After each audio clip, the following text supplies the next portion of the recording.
ചേട്ടാ. ഇത് അനന്തുവിന്റെ മൊബൈലാ ചേട്ടാ. ഞങ്ങൾ പോയിട്ട് വരാം. അവൻ ഡ്രഗ്സ് ഉപയോഗിക്കായിരുന്നോ?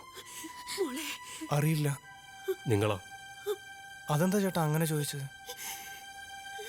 ജീവിതം ഏതെങ്കിലും ആശുപത്രി വരാന്തയിൽ അവസാനിപ്പിക്കാതിരിക്കാൻ വേണ്ടി ചോദിച്ചതാ. നിങ്ങൾ പൊയ്ക്കോ.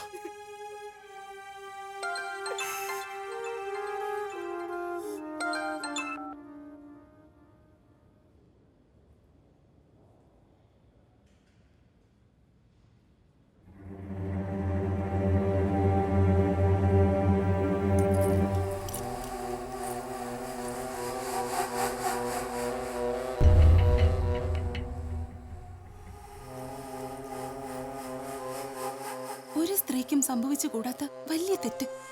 കൊടും ചൂടിൽ എനിക്ക് വേണ്ടി ജോലി ചെയ്യുന്ന ഒന്നും അറിയാത്ത ഒരു പാവം മനുഷ്യനെയാ ഞാൻ ചതിച്ചത്. ഞാൻ അനന്തുവിന് നൽകിയ സ്വർണം അദ്ദേഹത്തിന്റെ അധ്വാനമാണ്. പ്രായശ്ചിത്തമായി എനിക്ക് ആഭരണങ്ങൾ തിരിച്ചു നൽകണം. എനിക്കിനി ജീവിക്കണമെന്ന് ആഗ്രഹമില്ല. ഞാൻ എന്റെ കിഡ്നി വിൽക്കാൻ പോവാ. എന്തിന്? ഞാൻ ആ പണവുമായി വരും. എങ്ങനെയെങ്കിലും ആഭരണങ്ങൾ എടുത്തു തരാൻ എന്നെ സഹായിക്കണം. നിങ്ങൾ എന്തായി പറയുന്നത്?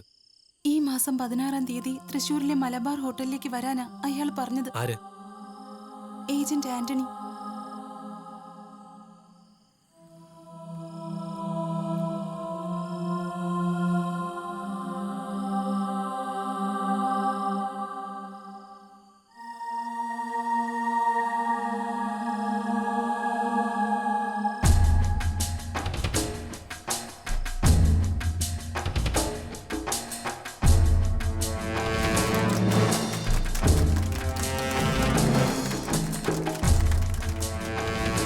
നശ്വരമായ ജീവിതത്തിൽ നമുക്ക് ചെയ്യാവുന്ന ഏറ്റവും മഹത്തായ പുണ്യപ്രവൃത്തിയാണ് അവയവദാനം. മരണഭയത്തോടെ എൻ്റെ മുന്നിൽ വരുന്ന രോഗികൾക്ക് ജീവിതത്തിലേക്ക് തിരികെ വരാൻ നമ്മുടെ കരുണ മാത്രം മതി. സ്വന്തം വൃക്ക പകുത്തു കൊടുത്ത മനുഷ്യസ്നേഹികൾ മാതൃകയായി നമ്മുടെ മുന്നിലുണ്ട്. ഈ അവസരത്തിൽ എൻ്റെ മനസ്സിലുള്ള അവരോടുള്ള ആദരവ് ഞാൻ അറിയിക്കുന്നു.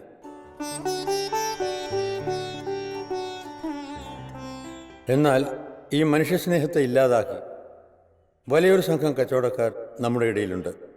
അവർ ഉന്നം വയ്ക്കുന്നത് നമ്മുടെ ദാരിദ്ര്യമാണ്. ദാരിദ്ര്യം മുതലെടുത്ത് അവർ നമ്മെ വശീകരിക്കുന്നു. പിന്നെ വലിയൊരു തുകയ്ക്ക് അവരിത് മറിച്ച് വിൽക്കും.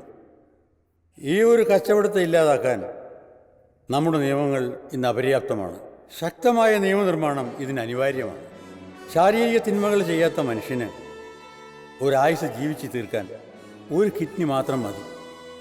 നമ്മുടെ സമൂഹത്തിൽ ഒരാളുടെ ജീവന് താങ്ങായി മാറാൻ നമുക്ക് കഴിയട്ടെ.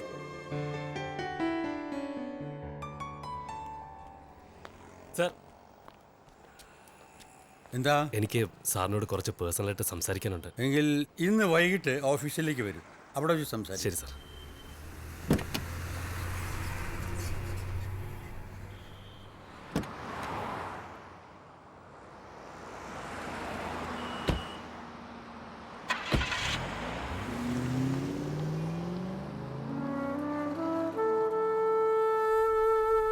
എന്താണ് അയാളുടെ പേര്? ആന്റണി, ഏജന്റ് ആന്റണി. യെസ്, ഞാൻ അറിയും അയാളെ. ദരിദ്രരുടെ മുമ്പിൽ പ്രലോഭനങ്ങളുമായി വന്ന് ചൂഷണം ചെയ്യുന്ന ക്രിമിനലാണ് അയാൾ. ഒരു തവണ പോലീസ് പിടിച്ചിട്ടുണ്ട്. ഉന്നതങ്ങളിൽ പിടിപാടുള്ളതുകൊണ്ടും പരാതിക്കാരില്ലാത്തതുകൊണ്ടും അയാൾ രക്ഷപ്പെട്ടു. സർ, ഇതിനെ തടയാൻ നിയമങ്ങളൊന്നുമില്ലേ? ശക്തമായ നിയമങ്ങളില്ല എന്നുള്ളതാണ് സത്യം. ആന്റണിയെ പോലെയുള്ള ഇടനിലക്കാരെയാണ് എല്ലാവരും ആശ്രയിക്കുന്നത്. ജീവൻ നിലനിർത്താൻ അവർ പറയുന്ന പണം കൊടുക്കാൻ തയ്യാറാകും. പാവപ്പെട്ടവർ, പണം കൊടുക്കാനില്ലാത്തവർ ആരോരും അറിയാതെ പ്രതികരിക്കണം സാർ. പലപ്പോഴും വിപ്ലവകാരികൾ പിറക്കുന്നത് മനുഷ്യൻ്റെ നിസ്സഹായതയിൽ നിന്നാണ്. പക്ഷേ മിനിറ്റുകൾ മാത്രമേ ഇതിന് ആയുസുള്ളൂ. എല്ലാവരും സ്വന്തം ലൈഫിൻ്റെ പ്രൊട്ടക്ഷൻ ഓർക്കുമ്പോൾ സ്വാർത്ഥരാകും. അല്ല സാർ, എന്നെ ഇതുവരെ എത്തിച്ചത് വിധിയാണ്, ഞാൻ പോലും അറിയാതെ. എന്നെയും കാണാൻ ആന്റണി വന്നിരുന്നു. ഒരുപാട് വാഗ്ദാനങ്ങളും തന്നു. പ്രലോഭിച്ചു കൊണ്ടുവരുന്ന പാവം പട്ടിണിക്കാരെ ചൂഷണം ചെയ്യുന്നതിന് കൂട്ടുനിൽക്കാനുള്ള സമ്മാനങ്ങൾ. അത്താഴ പട്ടിണിക്കാരുടെ കയ്യിൽ നിന്ന് ഡയാലിസിസിന് പോലും 150 രൂപ കമ്മീഷൻ വാങ്ങുന്ന ഡോക്ടർമാരെ എനിക്കറിയാം. അവർ പറയുന്നിടത്ത് ടെസ്റ്റുകൾ നടത്തണം, ഡയാലിസിസ് ചെയ്യണം. ചിലപ്പോഴൊക്കെ ഞാനും ഒന്ന് പൊട്ടിത്തെറിക്കാൻ ആഗ്രഹിച്ചിട്ടുണ്ട്. ഇത് തടയാൻ നമുക്കൊരു ശ്രമം നടത്തണം. സമൂഹത്തിൻ്റെ നന്മയ്ക്ക് വേണ്ടി ചെയ്യാവുന്ന വലിയ കടമയാണിത്. ഞാനുണ്ട് കൂടെ.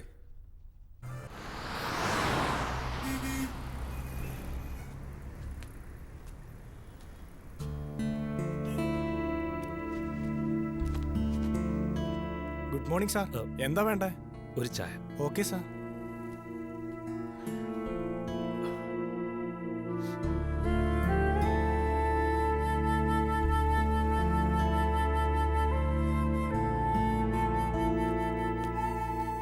ആ എത്തിയോ? അച്ചായ നമ്മളെ മറക്കരുത് കേട്ടോ. അത് പറയാണ്ട് സാ, അത് ഞാൻ നിങ്ങോട്ട് ചെല്ലട്ടെ. സംഭവം എല്ലാരും ബിരിയാണി അടിച്ച് ഹാപ്പിയാണല്ലോ. എല്ലാരും ഹാപ്പിയാ. അത് മതി. Good morning sir. ഹൈ ഗഡീസേ, എല്ലാരും ഹാപ്പിയാണല്ലോ. എല്ലാരെയും സ്ഥിരം ചെയറുകളിലിരുത്തി ബിരിയാണി കൊടുത്തിട്ടുണ്ട് സാർ. അത് മതി. ആഹാ, നന്ദിയുണ്ട് സാർ. അതാണ്. ആഹാ, നിങ്ങൾ സുധാകരൻ ആന്റണി സാറല്ലേ? അതെ. എന്തുട്ടാ ഇത് കഴിച്ചില്ലേ? വിശപ്പില്ല, വേണ്ടാന്ന് പറഞ്ഞിട്ട് അയാൾ വെച്ചിട്ട് പോയതാ. ഇത് ഫ്രീ ആണ് എന്റെ ഒരു സന്തോഷത്തിന്. ക്യാഷ് കൊണ്ടുവന്നിട്ടുണ്ടോ? ഓ, കൊണ്ടുവന്നിട്ടുണ്ട്. അടുത്ത ആഴ്ചയാണ് ഓപ്പറേഷൻ നിശ്ചയിച്ചിട്ടുള്ളത്. ഇപ്പൊ തന്നെ ലേറ്റായി എന്നാ ഡോക്ടർ പറഞ്ഞത്. എന്നാ പിന്നെ കൊണ്ടുവന്ന 10 ലക്ഷം എടുത്തോളൂ കേട്ടോ. അയ്യോ, 10 ലക്ഷോ?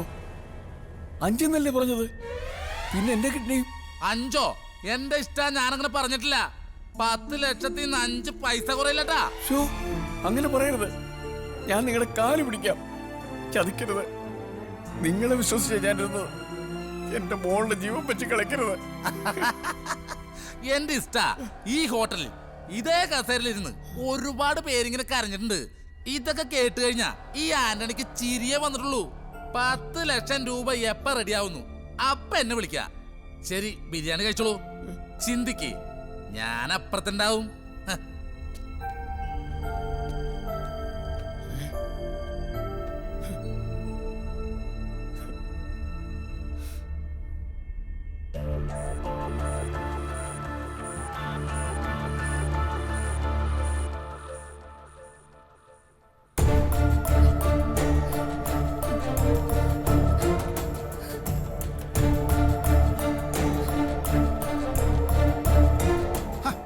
എന്താ സൈനബ നോക്കിയിരിക്കുന്നത്?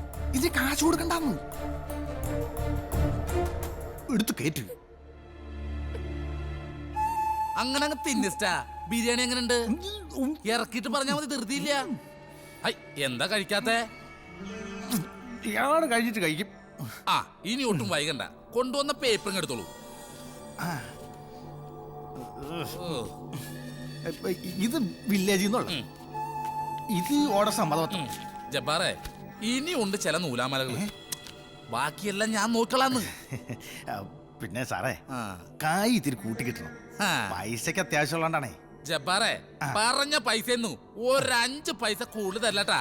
എന്തേ? ആന്റണി സാറേ, ഞമ്മക്ക് സമ്മതാ അല്ലേ സൈനബ? അപ്പൊ എല്ലാം പറഞ്ഞ പോലെ. അതെ ജബ്ബാറേ, വയറ് നിറച്ച് ബിരിയാണി കഴിക്കട്ടാ. ഞാനിപ്പോ വരാട്ടാ. ആ സൈനബ, അനക്കെന്താ സന്തോഷമില്ലാത്ത? ഈ ബിരിയാണി തിന്ന്. നിങ്ങളല്ലേ തിന്നോളി. എന്നാ ഞമ്മള് തിന്നോളാം.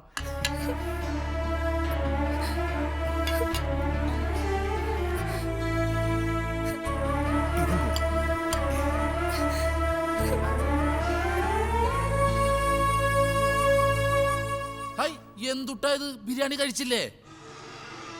കുട്ടി ഒരു ജാതി സുന്ദരിയാട്ടാ. നമുക്ക് വേറെ സെറ്റപ്പ് ഉണ്ട്. ഒന്ന് സഹകരിച്ചാ നല്ല കാശുണ്ടാക്ക. എന്തേ? അപ്പോ കാര്യങ്ങളൊക്കെ നമ്മൾ പറഞ്ഞ പോലെ തന്നെ. ഞാൻ പറയണ ആശുപത്രിയില് ഞാൻ പറയണ ഡോക്ടറെ പോയി കൺസൾട്ട് ചെയ്യണം. ഇതെന്തുട്ടാന്ന് കുട്ടിക്ക് മനസ്സിലായ? ഇത് സ്വന്തം സമ്മതപ്രകാരമാണെന്നുള്ള കുട്ടിയുടെ സമ്മതപത്രം. പിന്നെ കുട്ടിക്ക് വേണ്ടിയിട്ടാണ് ഞാൻ ഇത്രയും ത്യാഗം സഹിക്കുന്നത്. പക്ഷേ എനിക്കെന്തുട്ടാ ഗുണം? നിങ്ങൾക്കോ? നിങ്ങൾക്ക് വലിയ ലാഭം ഉണ്ടെന്ന് എനിക്കറിയാം. എന്റെ ഇഷ്ട, അത് ലാഭം. അത് ആരുടെ കിഡ്നി വിറ്റാലും എനിക്ക് കിട്ടും. പക്ഷേ ഇത് ഗുണം. ഹൈ, ശരിക്ക് ചിന്തിച്ചിട്ട് മതിട്ടാ. ഒരു തവണ നിന്നെ എനിക്കൊന്ന് വേണം. Stop it. പ്ലീസ്, ഞാൻ അങ്ങനെയുള്ള സ്ത്രീ അല്ല. ഹൈ, നീ എന്തുട്ടായി പറയണത്? സ്വന്തം ഭർത്താവും വീട്ടുകാരും അറിയാതെ കിഡ്നി വിൽക്കാൻ വന്ന നീ പിന്നെ ശീലാവതിയാ? നീ ശരിക്കൊന്ന് ആലോചിക്ക്. ഹലോ,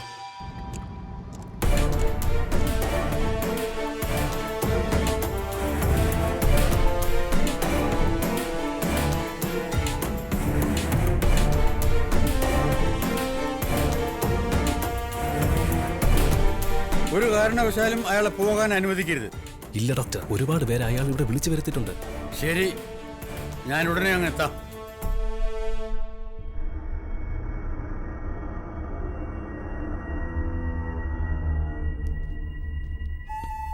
ഞാനാട്ടോ ആന്റണി.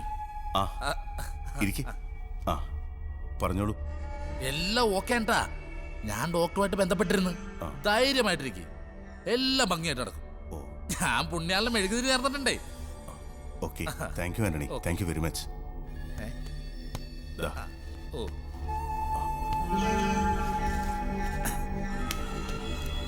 ഒന്നും വിചാരിക്കരുത്, എന്നെ നോക്കട്ടെ.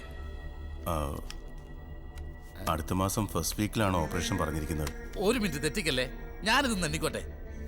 പിന്നെ സാറേ, ഇതൊക്കെ മുകളിലേക്ക് എണ്ണി കൊടുക്കാനുള്ളതാ. എന്നെ സ്പെഷ്യലായിട്ടൊന്ന് പരിഗണിക്കണേ. അത് മതി.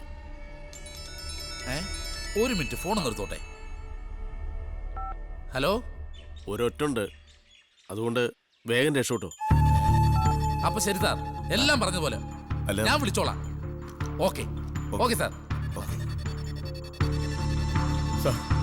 ദയവായി എന്നെ കൈവിടരുത്. എനിക്കൊരു വാക്കേള്. ആ 10 ലക്ഷം രൂപ റെഡിയാക്കിട്ട് വായിച്ചാ. നിങ്ങൾ പറഞ്ഞു വിശ്വസിച്ച് എന്റെ മോട് ഓപ്പറേഷൻ വരെ നിശ്ചയിച്ചിട്ടാണ് ഞാൻ വന്നത്. ഇപ്പൊ തന്നെ ഒരുപാട് വൈകിയെന്ന ഡോക്ടർ പറഞ്ഞത്. എന്നെ കൈവിടരുത്, ഞാൻ നിങ്ങളുടെ കാല് പിടിക്കാം. എന്റെ മോള് താൻ പോടോ. നിങ്ങളാ വിടാൻ. നിന്നെ ഞാൻ വിടില്ല. വിടാനല്ലേ പറഞ്ഞത്? എന്റെ മോക്ക് എന്തെങ്കിലും സംഭവിച്ചാ നിന്നെ ഞാൻ കൊന്നുകളയും.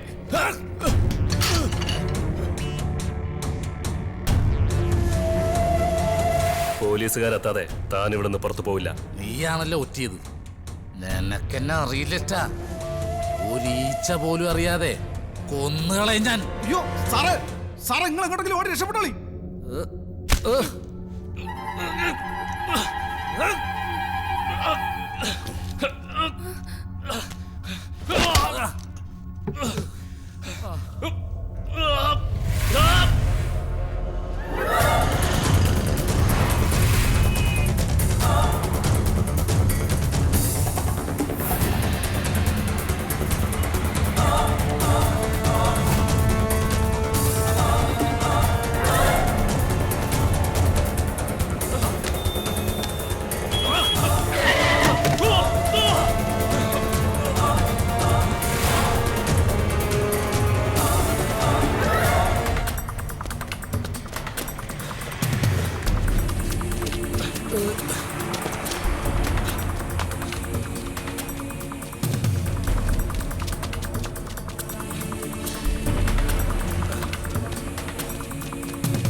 ഇവനാണ് സാർ ആന്റണി.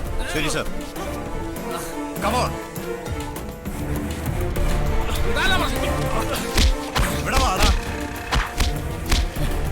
സാറേ, അവനെ വിടരുത്. എന്റെ മോള് ജീവൻ വെച്ച് അവൻ കളിച്ചത്.